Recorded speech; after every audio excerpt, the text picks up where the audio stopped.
mereka bersabar selama 20 tahun untuk merebut lagi kekuasaan di Afghanistan? Ya, Amerika kan memblokir uangnya Afghanistan. Pemerintah itu diblokir uangnya. Dari mana dia nyari uang? Assalamualaikum warahmatullahi wabarakatuh. Selamat malam. Kita seperti biasa berjumpa kembali dalam program diskusi yang baik hari ini. Pada malam hari ini telah hadir Bang Kohat, kemudian ada Bang Surya selaku tokoh utama dalam diskusi pada malam hari ini. Menarik sekali. Sedikit saya akan mengawali dengan sedikit ungkapan Mao Zedong atau Mao Zedong. Di situ dia mengungkapkan adalah petani hari ini adalah tentara hari esok. Begitu mengungkapkan Mao Zedong. Nah, kemudian Mao Zedong ini selain daripada kata tersebut, dia menegaskan kepada militernya atau tentara-tentaranya bahwa yang lebih dia menunjukkan bagaimana kekuatan yang lebih kecil dapat mengalahkan yang lebih besar dalam bukunya ya tentang perang gerilya. Mau mengatakan pemberontakan haruslah gesit dan beradaptasi menggunakan skill. Jadi menurut Mao ini adalah salah satu strategi perang yang bukan sembarangan perang. Ya, artinya ini bisa disebut konsep perang berkepanjangan. Ya, sebagaimana saya mengutip dari detik.com bahwasannya ini ada relasi antara inspirasi atau sumber inspirasi taktik perang yang digunakan oleh Taliban. Ini ada hubungannya dengan taktik yang telah dilaksanakan oleh pimpinan Revolusi Republik Rakyat Cina pada waktu itu, ya, ini adalah Mao Zedong. Untuk lebih lengkapnya, mari kita diskusikan bersama. Yang akan mengungkap tuntas secara lugas kita sampaikan kepada Bang Kohat, silakan. Bang Surya. Seperti apa, Bang? Dan di sini saya tadi memahami bahwa bukti bahwa Amerika ini tidak belajar sejarah, sedangkan Taliban ini memang kelompok yang kecil yang begitu berkembang menjadi besar dan sehingga berhasil merebut kekuasaan di Afghanistan. Seperti apa, Bang? Ya, katanya begitu. Dia terinspirasi oleh strategi Mao. Ya. Mao Zedong. Si Taliban ini ada beberapa tulisan tuh, artikel yang mengatakan itu. Memang strategi perangnya Mao ini banyak diadopsi di mana-mana. Ya. Tapi kan saya pernah kasih penjelasan tentang jenis-jenis perang itu. Ya. Ada banyak kekeliruan bahwa perang yang disebut Mao itu perang gerilya murni. Enggak. Perangnya Mao itu adalah protracted war, perang berkepanjangan, yang memadukan antara gerilya, mobile, dan satu saat nanti pada akhirnya akan terjadi mobilisasi besar-besaran juga, tapi nanti gitu loh. Nah, kenapa mau menerapkan strategi itu, ya kan? Karena perangnya asimetris, perangnya itu kekuatannya nggak seimbang antara kekuatan Mao. Karena kekuatan nggak simetris, dia harus menyusun satu kekuatan perang yang cocok supaya dia bisa menang. Nah, dia pakailah namanya kekuatan rakyat, people army. Rakyatlah yang menjadi bahan pokok untuk memenangkan perang. Rakyat itu yang dikonsolidir oleh Mao, namanya Popular Army, ya, tentara rakyat. Rakyat dikonsolidasi oleh Mao, habis itu dilatih, ya, dilakukan gerilya, dengan mengulur waktu yang panjang. Ya. Itu Mao itu.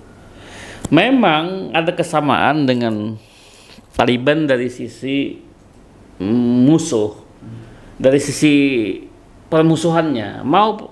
Awal mula kan dia musuhan sama Kuomintang, sama Chiang Kai-shek. Lawannya awalnya itu. Terus didukung Amerika itu, Bang. Datanglah Jepang habis itu. Jepang datang. Nah, di waktu Jepang datang ini mau bisa mengkonsolidasi kekuatannya dengan rakyat, menyatukan peron-peron yang berbeda. Memang kelas utama di dalam kekuatan perang Mao itu adalah buruh dan buruh tani, worker and peasant. Karena orang itu nggak ada takutnya kalau di Cina. Itu yang jadi komponen utama tentaranya Mao, yang dikonsolidir menjadi peasant and worker army untuk melawan imperialisme Jepang itu, sama nanti kapitalisme dan feodalismenya si birokrat kapital dan semi feodalnya Chiang Kai-shek nanti setelah si Jepang pergi. Dia mengkonsolidasinya besar-besaran waktu Jepang datang.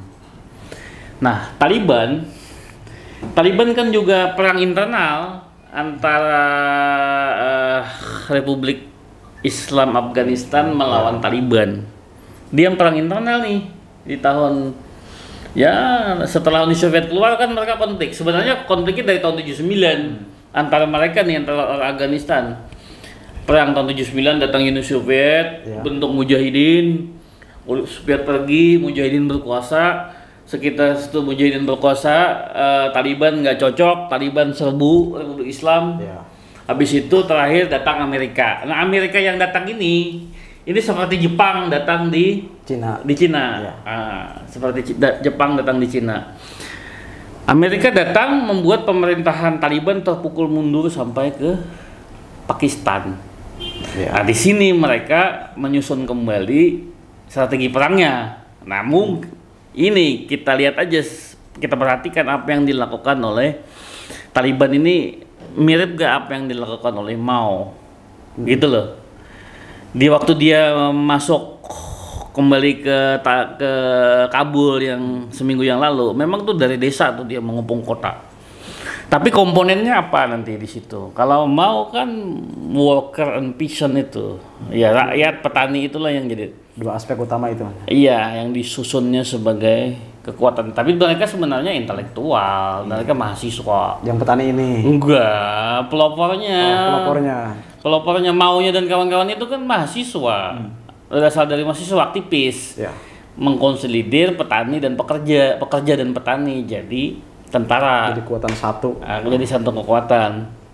Nah, mungkin Taliban ini basis utamanya dalam rangka popular army, tentara rakyat. Basis utama berarti para mullah itu, ulama-ulama itu, santri, santri-santri dan orang dari suku Pashtun.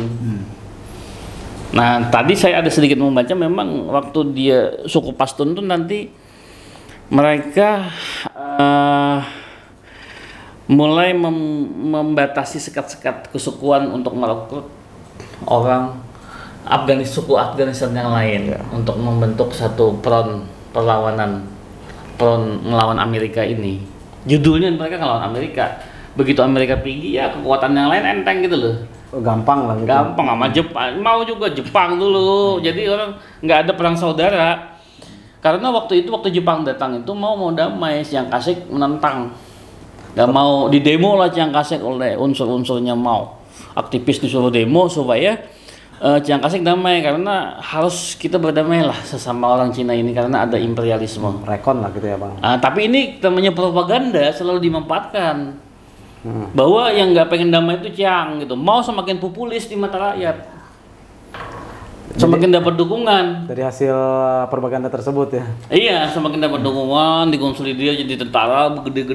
Dan Taliban nih kelihatan banget nih, menggede gitu loh. Dari kelompok kecil itu. Kelompok kecil membesar kan? Iya.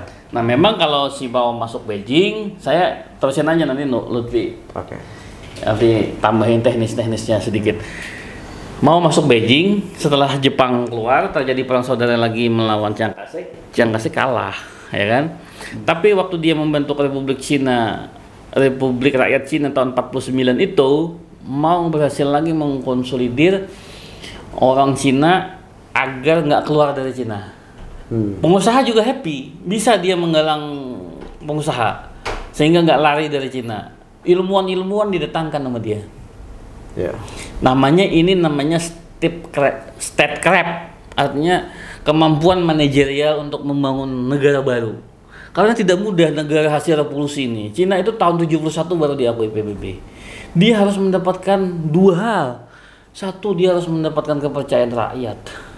Dua, dia harus mendapatkan kepercayaan dunia internasional. Nah, Taliban mampu nggak melakukan statecraft ini setelah mereka berkuasa ke Kabul? Jangan-jangan mereka terjebak pada hanya Pashtun sentris atau ulama sentris atau menyakiti rakyat-rakyat lain, maka akan timbul perlawanan baru.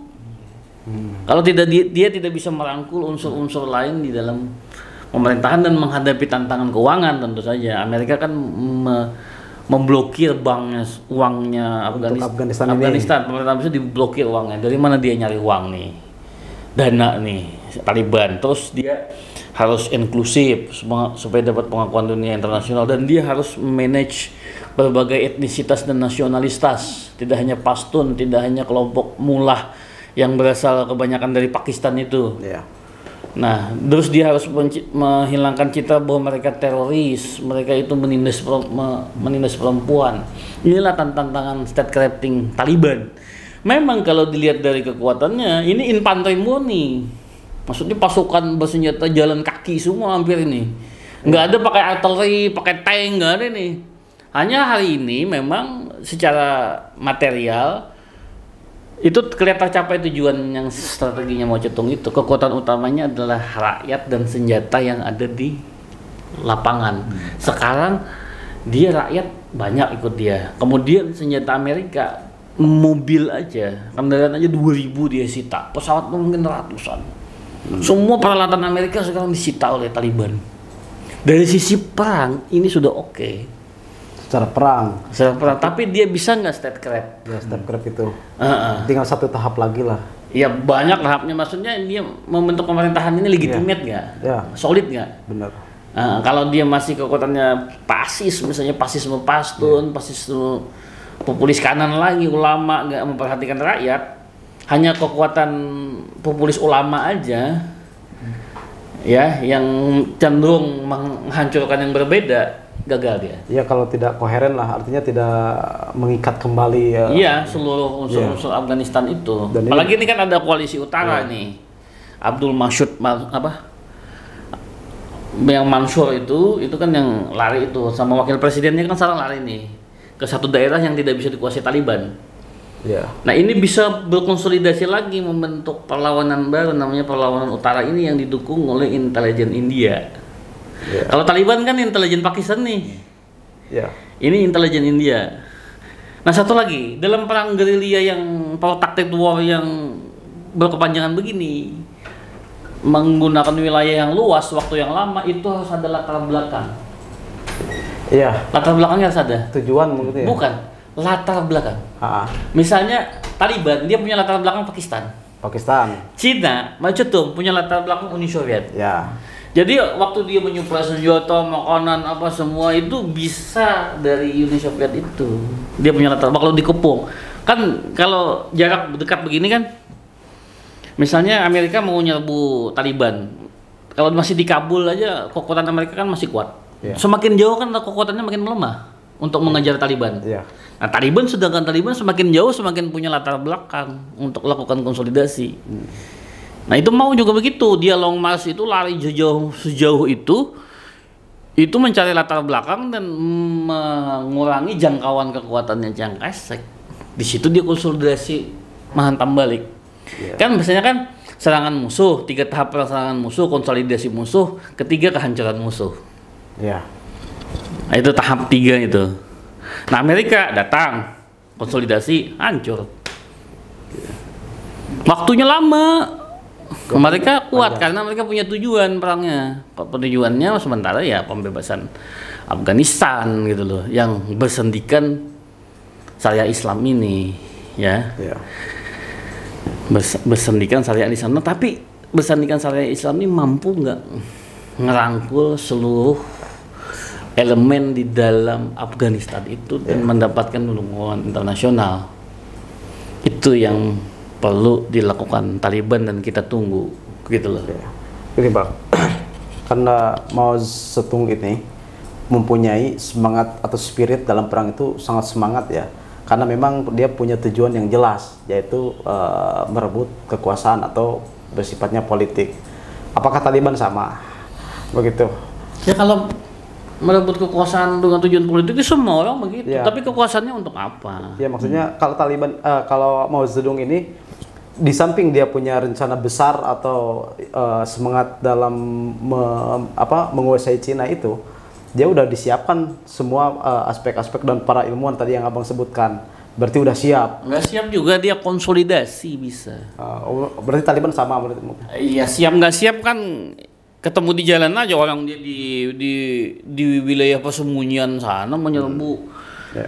Tapi tujuannya bukan kekuasaan untuk pembebasan gitu. Makanya tentara pembebasan rakyat nanti People Liberation Army.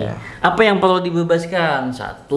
Imperialisme, 2. feodalisme, 3. kapitalis birokrat. Itu yang mengenggam Cina dalam membuat mereka nggak maju.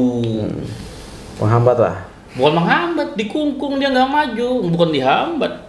Dikurung lah. Dikurung di situ, itu dibongkarnya oleh dia menurut cita-cita perjuangannya dia. Nah, Afghanistan apa? Ya pasti dia akan menyusun satu rumusan adalah 1. Imperialisme Amerika. 2. Pembebasan daripada amar ma'ruf nahi mungkar terhadap pemerintah yang tidak sesuai dengan syariat Islam. 3. Pasti rakyat yang menderita karena imperialisme, birokrasi yang korupsi dari pemerintahan yang sebelumnya Ashraf Ghani dan kawan-kawan sebelumnya ini, dan hukum yang tidak Islam yang tidak ditegakkan. Pasti 3 rumus itu yang dipropagandakan oleh Taliban. Itu model propagandanya. Kalau mau itu adalah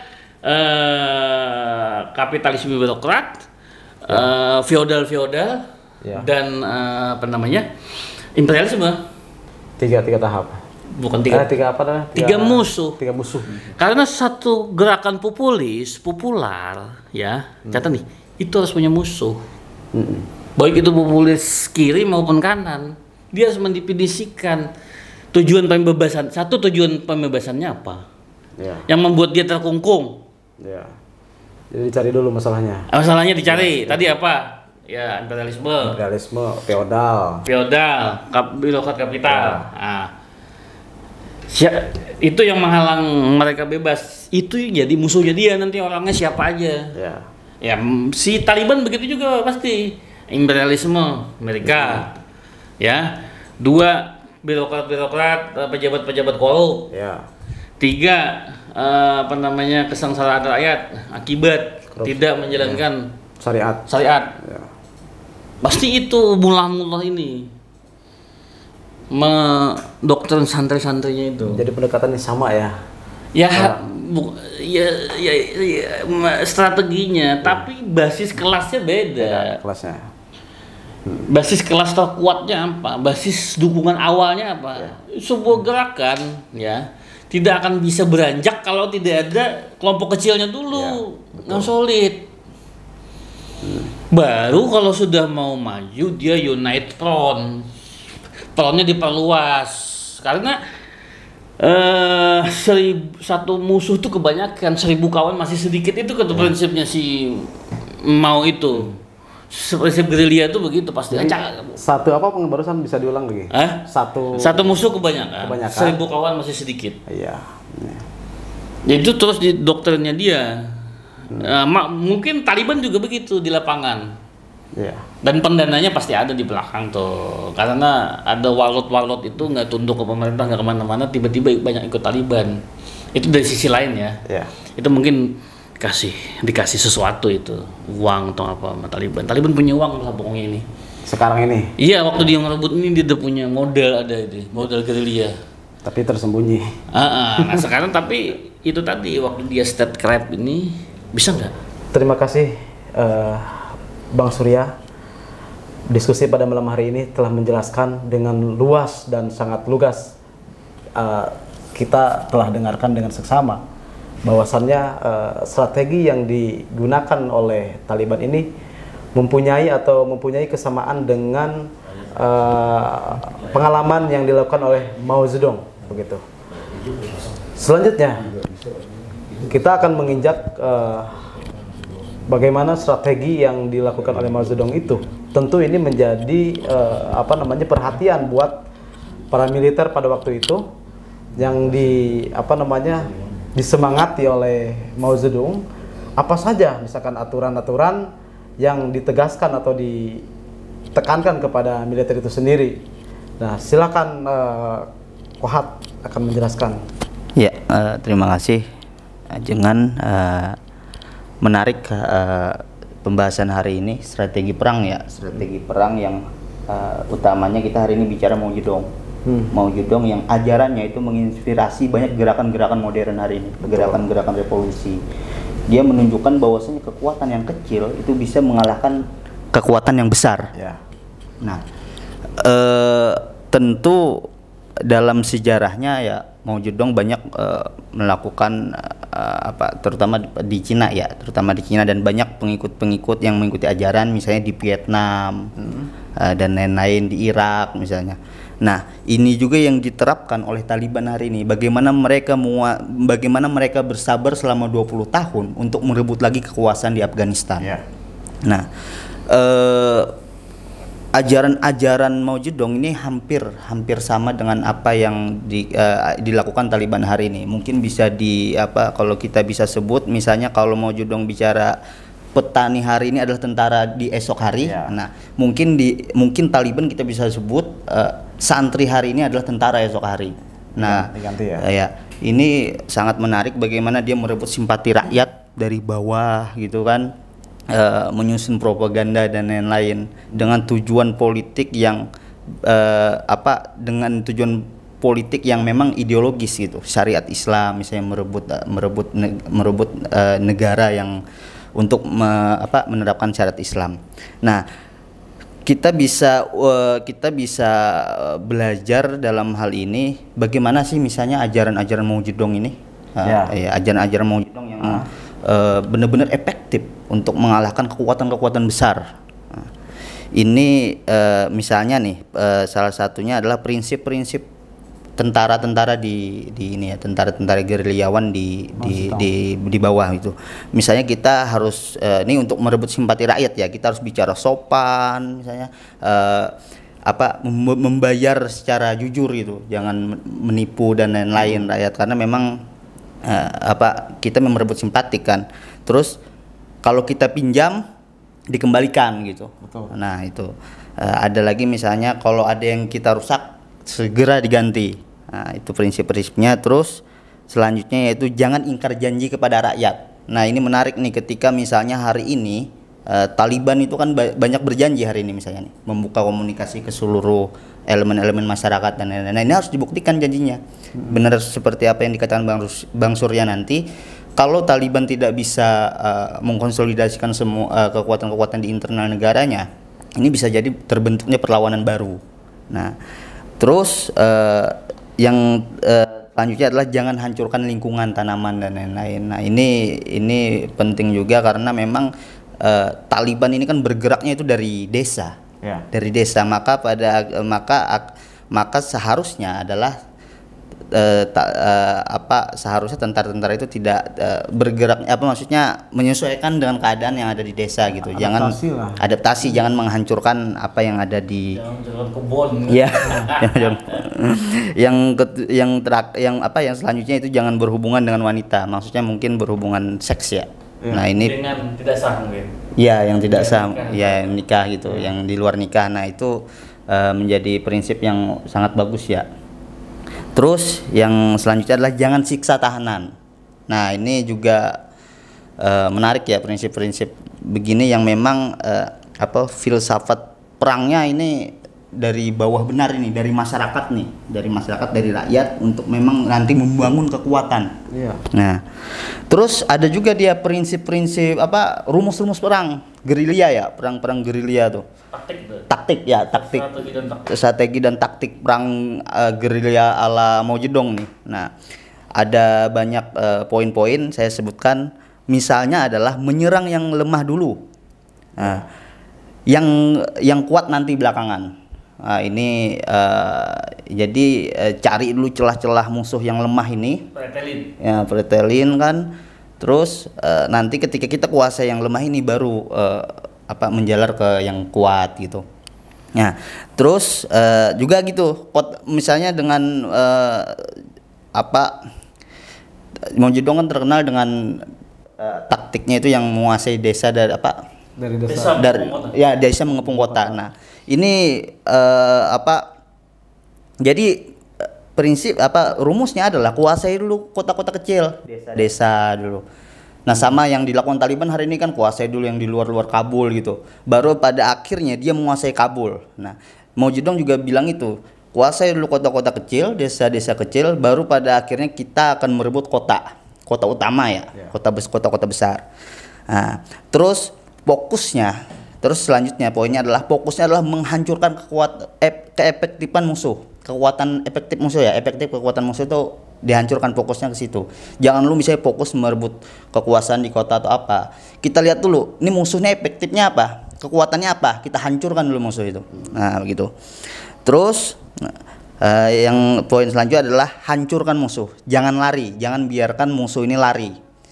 Jadi ya kalau menyerang ya dihabisi, jangan tersisa misalnya musuh dan atau tangkap atau kita sandra dan lain-lain gitu. Terus selanjutnya adalah jangan bertempur kalau tidak siap atau tidak yakin menang.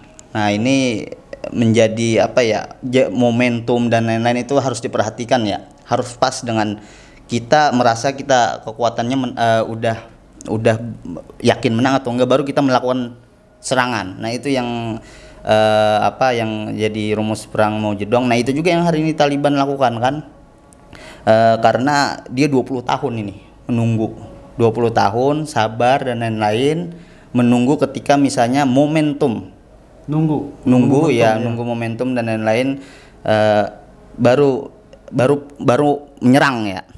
Terus perhatikan posisi serang, perhatikan posisi serang yang pas, itu timing yang pas, efektif dan lain-lain untuk menghancurkan benteng-benteng musuh.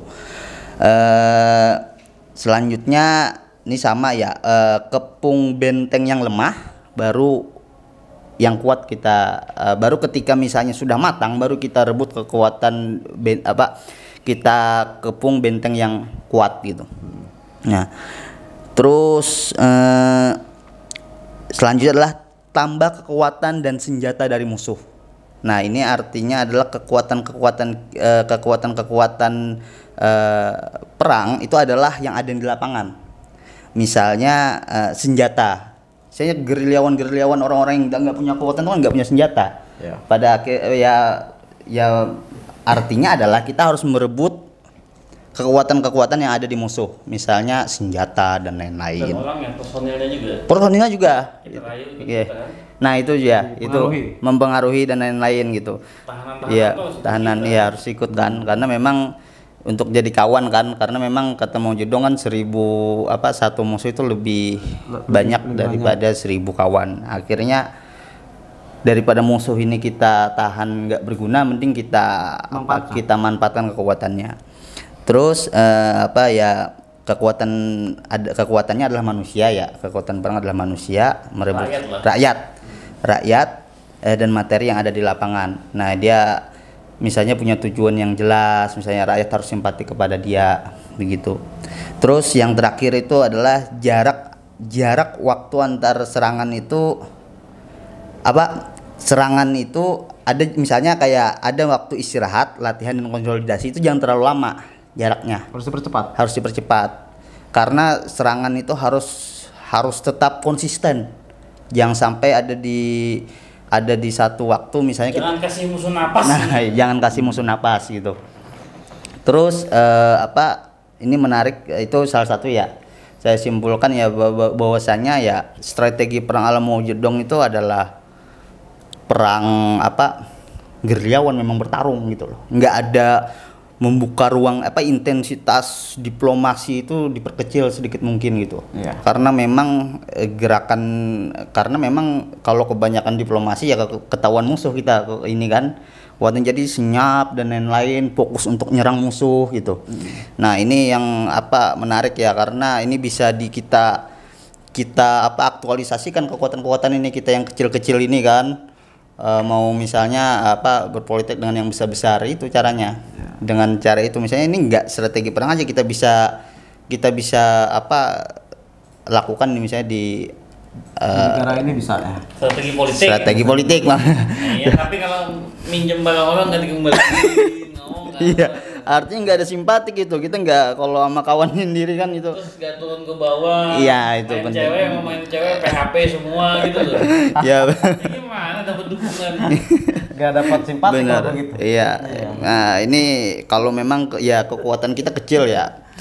Kalau hari ini kan misalnya strategi politik kita itu nggak jauh dari ngopi, jamuan makan malam dan lain-lain. Nah, Mao Zedong itu strateginya Seperti itu. ya jangan seperti itu. Maksudnya jangan. Kampung dia ngopi. Iya, ke kampung ngopinya, jangan sama musuh ngopi kan. Iya. Sama elit tuh. Sama elit ya. Artinya belusukan, memang dia belusukannya benar-benar belusukan bersama Iya, mengajak begitu. iya, benar. Gak hanya masuk gol. Jadi bukan hanya ngasih beras aking atau beras busuk gitu. Iya, ya. Mungkin itu aja ya. Jangan semoga ini bisa jadi pendidikan baru bagi kita lah tentang misalnya strategi perang dan lain-lain. Mungkin bisa Oke. Terima kasih Bang Kohat. Hari ini telah kita dengarkan bagaimana sudut pandang dan penjelasan ternyata dalam perang tersebut itu tetap harus mengaplikasikan sifat yang ramah, kemudian jujur dan adil lah, seperti itu. Jadi bukan hanya dalam pergaulan, juga dalam perang pun hal yang tersebut itu perlu ditegaskan dan diaplikasikan gitu ya. Baik, diskusi pada malam hari ini cukup memuaskan, dan demikian saya Harusan Effendi undur diri. Assalamualaikum warahmatullahi wabarakatuh.